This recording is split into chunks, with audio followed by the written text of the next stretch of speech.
Économie avec donc les derniers chiffres du chômage tombés en fin d'après-midi. Surprise, le nombre de demandeurs d'emploi est resté stable au mois de mai. Bonsoir François Langlais.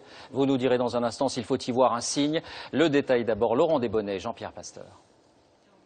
C'est une surprise. La courbe du chômage se stabilise en mai à 3 264 500 chômeurs. Bien loin des hausses du début d'année qui se chiffraient en dizaines de milliers, il n'y a eu en mai que 100 demandeurs d'emploi en plus.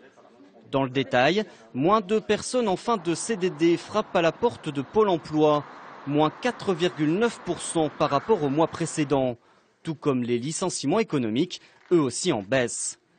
Moins de nouveaux inscrits et dans le même temps plus de sorties de Pôle emploi.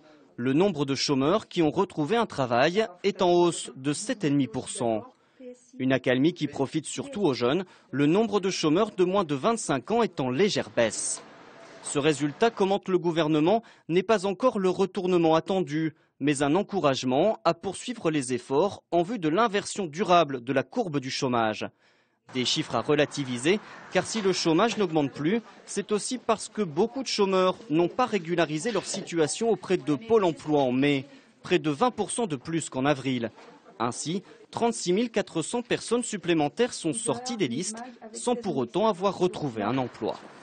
Et on va un peu plus loin avec vous donc François Langlais. Comment expliquer cette pause ? Il y a deux éléments, David.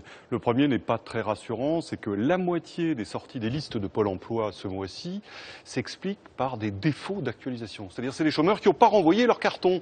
Alors, ça peut être pour deux raisons différentes. Soit ils sont étourdis, ils ont trouvé un boulot mais ils n'ont pas prévenu. Soit les services de Pôle emploi ont été plus rigoureux dans le contrôle des dates. Ça serait dommage.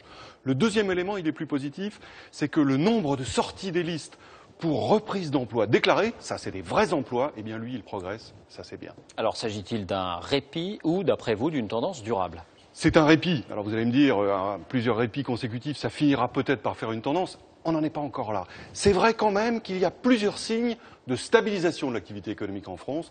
Le moral des chefs d'entreprise s'améliore un petit peu, la production industrielle un petit peu aussi, l'intérim, il y a aussi une petite lueur.